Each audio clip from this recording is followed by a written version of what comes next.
Ainda seguindo aqui na seara das páginas policiais, por que não, né, David? Até porque foi preso nesta manhã, pessoal, o homem acusado de fazer graves ameaças ao youtuber Felca.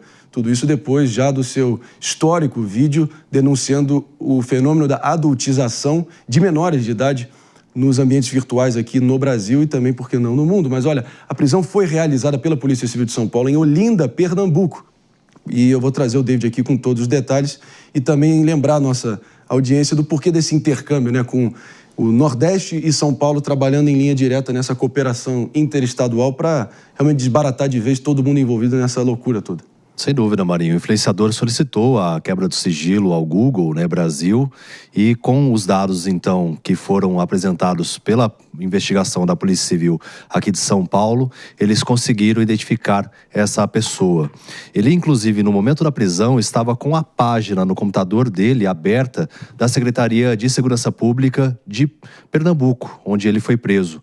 Justamente, eu acho que já sabendo que, prevendo a prisão, ele seria ali um alvo de identificação, porque, segundo as investigações, ele até mesmo lucrava com estupros virtuais. Olha isso. Ele estava fazendo ameaças ao influenciador Felca, que fez essa denúncia, que amplamente a gente tem falado, né, da adultização, do uso de crianças na exploração infantil por meio das redes sociais, e dessa maneira ele lucrava com esses estupros virtuais, que tem sido recorrente também, infelizmente, e agora esse homem foi preso e outras pessoas também. Antes de sair de férias, eu trouxe a informação aqui na Jovem Pan News que mais de 300 pessoas estão sendo indiciadas pelo Ministério Público aqui de São Paulo justamente por promover essas ameaças ao influenciador, que deu a possibilidade delas se retratarem nas redes sociais e até mesmo pagar R$250 a instituições de caridade que cuidam de crianças e adolescentes. Caso contrário, vão enfrentar processos.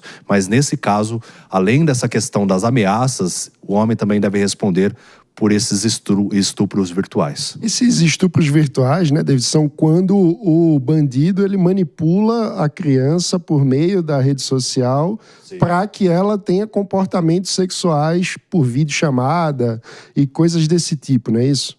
Uma vez que vaza os nudes e tudo mais dos adolescentes e das crianças, né, elas começam a ser ameaçadas. E aí, muitas vezes, para não ter esse conteúdo exposto, tem as ameaças, e dessa maneira esses criminosos conseguem lucrar com essa prática. Prática essa que tem sido combatida, né, pelas forças de segurança, não só aqui de São Paulo, mas de todo o território nacional. Mas é difícil avançar também, porque eles agem na dark web, é mais difícil de acessar a essas plataformas, mas infelizmente acontece. Muitas vezes, se os pais também notarem um comportamento meio estranho dos filhos, que conversem, que tentem chegar de fato a pessoa, né, a esses adolescentes, a essas crianças, para notar esse comportamento que muda muitas vezes por conta desses estupros virtuais.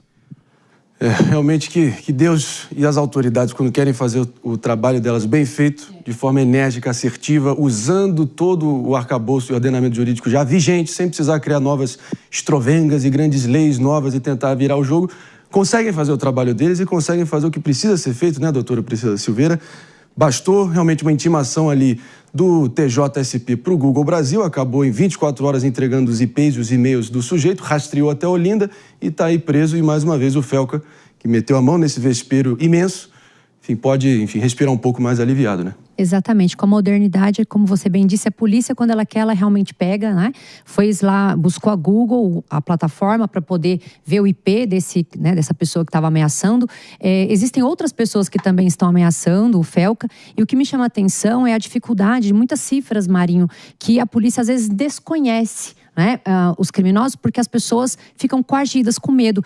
Ele disse que ele colocou carro blindado, ele está com carro blindado e segurança. Tem muitas pessoas que querem falar, né, que são ali coagidas, demonstrar para o Estado pessoas que são criminosas, mas ficam também inibidas e coagidas porque não tem esse respaldo que, graças a Deus, o Felca está tendo. Então, às vezes a polícia também desconhece a possibilidade de achar esses criminosos porque não se chega até eles muitas situações ali colocando quem são pessoas ou ameaças. E é importante a gente também colocar que essas cifras que a gente fala, né, de desconhecimento da polícia, atrapalha o desmantelamento dessas organizações. E é óbvio que essa pessoa que que estava ameaçando o Felca, ele tinha um motivo, ele estava deixando de ganhar com esse absurdo que é, na verdade, a exploração sexual e toda a questão de se fotografar e filmar crianças e adolescentes, que o Brasil é signatário de várias convenções para erradicar essa forma de exploração sexual, que inclusive tem ali uma diretriz hedionda, né? Um crime hediondo. Para quem nos acompanha por imagens, né, é o Caio Lucas que foi detido e ele estava com uma outra pessoa também, com o nome Paulo, que Exatamente. também deve responder por esse crime de ameaça. Então, ambos foram detidos pela polícia. E que fique aqui também um exemplo duríssimo, assim, realmente para ser o exemplo de dissuasão, para as pessoas pensarem 10 vezes antes de engajar na mesma prática que esses dois aí engajaram e rodaram, corretamente rodaram, ainda vão sentir a severidade e a punição da justiça logo mais. É ter em mente, né, que você tentar recorrer a VPN, né, Jota, ou a e-mails falsos, não vão te blindar do encontro com a justiça, com os meios existentes. Então é importante a gente ter isso em mente também. E lembrar, né, que a adultização pode ser a palavra do momento, mas no fundo ela não é uma buzzword, uma palavrinha bonita do momento, hype, não. Ela esconde sim uma indústria de exploração, aliciamento de menores, travestido de cultura digital para certas pessoas, como esses dois que acabaram de rodar. É importante também, André, é claro que é muito bacana quando a polícia consegue realizar seu trabalho sem depender de novas leis, sem depender de burocracia, que é muito importante também quando o Estado consegue coibir um problema que é reconhecido de forma, né, geral, mas é fundamental também a responsabilização dos pais. Não precisa chegar nesse nível de relação, nesse nível de força, nesse nível de coação. Internet para a criança não serve para a criança ficar quieta, para a criança ficar isolada, para a criança parar de encher o saco, como se diz no vocabulário comum, né? Os pais sempre precisam ficar supervisionando o que os filhos estão fazendo. Criança e internet sozinha são coisas que não combinam e tem tudo para dar em problema. É uma coisa que as pessoas perdem de dimensão muitas vezes, né? Ninguém deixaria o filho sozinho no meio de um mercado público.